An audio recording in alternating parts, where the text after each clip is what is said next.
Hey everyone, welcome today. So let me start out by saying that the value is in the solution. It is not in the staging of the video. So I'm making these YouTube videos simply for the purpose of sharing the solution, and I can care less truly how many people watch the videos, how far they get into the video, because for the people who are actually looking for a solution, I'm touching on the problem and I'm providing the solution, such as this one. This one is called The Hidden Trap Behind Body Dysmorphia, Why It's Not About Your Reflection.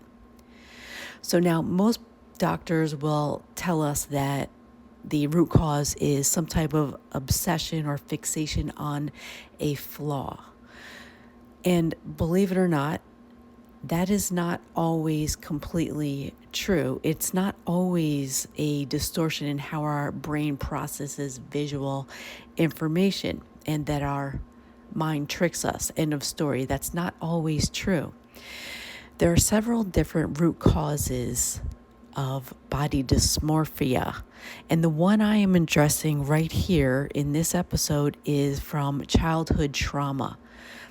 For those who have A.C.E, CPTSD, etc. In this specific case, body dysmorphia doesn't start with the mirror and a specific flaw. It actually starts with something that's called the reaction gap. This is the key here. The way a child learns who they are is through something called neuroception and through social feedback. So we learn who we are through, believe it or not, the reflection of the eyes of our caregivers, what they see in us. So if they react to us with warmth, this sends a message to our nervous system that we are safe. Yet if they react to us with something that is opposite of warmth, perhaps an attack verbally in front of our family suddenly for whatever reason, which is a common theme which with folks who do have body dysmorphia, hence why it's making its way into this video here or podcast. It could be a verbal attack of some sort, mocking, ridicule in front of a family or peer group.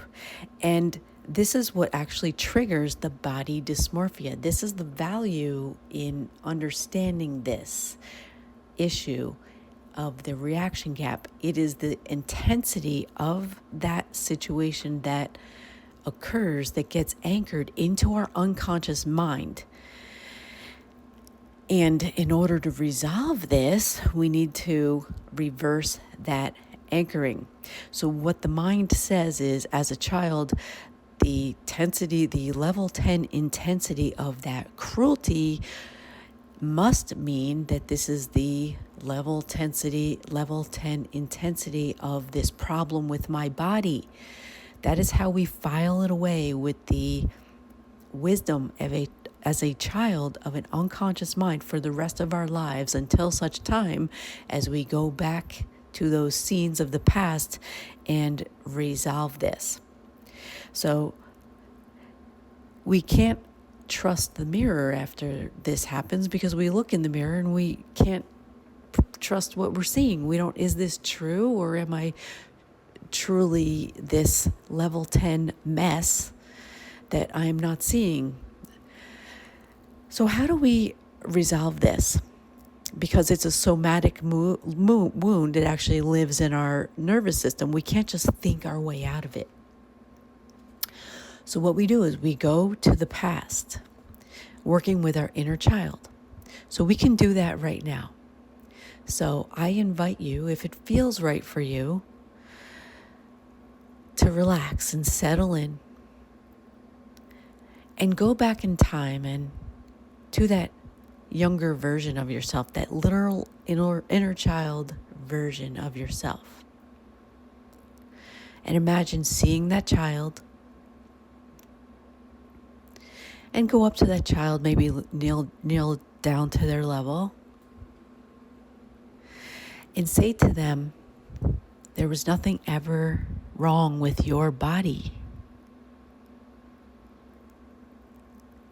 There is so much that is so right about you and your body.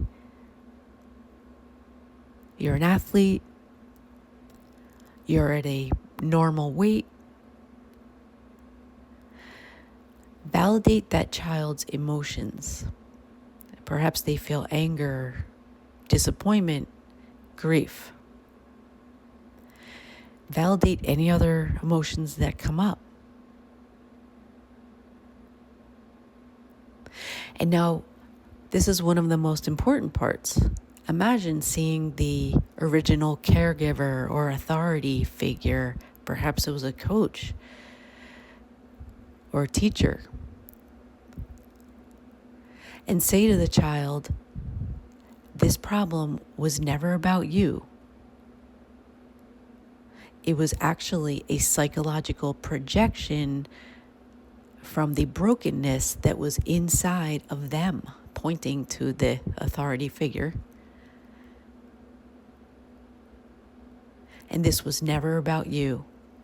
If they knew better, they would have done better, yet they did not know better, so they could not.